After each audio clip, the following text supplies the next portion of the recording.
Hardball sideshow. But first we begin with the campaign by former aides to President Bush to defend his legacy.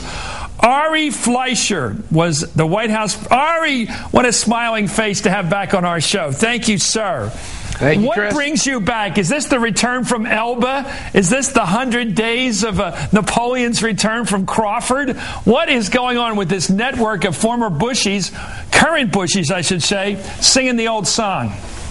Chris, I'm here because you invited me to be here. Oh, yeah, okay. I appreciate that. But I think when people look back on the Bush years... Isn't that a fair standard? The one thing people are going to remember the most is that he kept us safe. We have not been attacked since September 11th. The second is, as I said, Barack Obama should be thankful that he's inherited a world without Saddam Hussein in it. The third part is troublesome, we were attacked on your watch. If you start getting into who was attacked when, we suffered the worst domestic calamity in history on your watch. If you get into this, whose watch was good, you guys blew it. I don't know if you can do it that way. Chris, how dare you?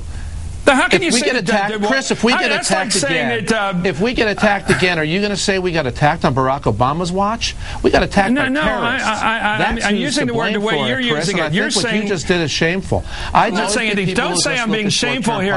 But just people who look at substance. Ari, you can't set up a standard and then not live by it. If the standard is we didn't get hit, who is talking? What?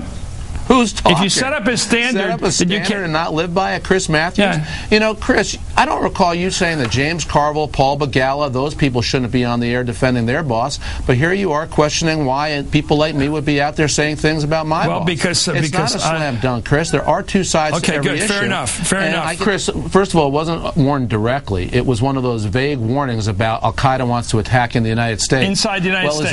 Is that a surprise? It was delivered to the president in person in a daily intelligence briefing. And what did he do with that intelligence? Chris, and this is the real world. This is what's mind-numbingly frustrating. See, I'm just asking you how you would use it politically. Chris, do you ever not interrupt your guests, or is that all you'd like to do? Now, here's the answer to your question, if you would let me answer it. Present that side. Okay. Let me ask you about the financial crisis which we inherited. Let me ask you another question. Do you believe that the administration made an honest case in taking us to war with Iraq? An honest case? Yes.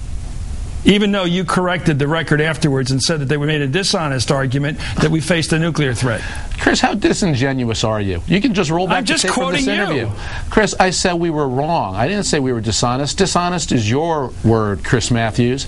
Let me go back to where we started before we started quibbling here. On the main reasons why this president left. But what's really troublesome is why you would twist my words. When I said we were wrong, you said I acknowledge we were dishonest. Chris, that reveals a lot about you and how you cover the guests who come on your show. When you can twist people's words like that, you shouldn't do that. Just a minute.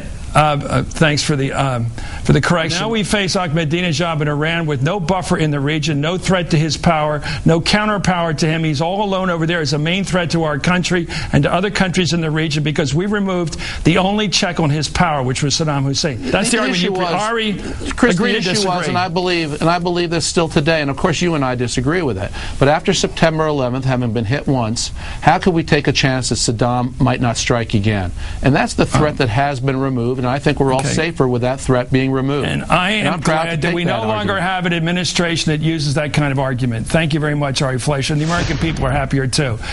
They are. I can assure you. We don't like that thinking anymore in this country. Coming up, President Obama. We all know where you stand. And you as well, sir.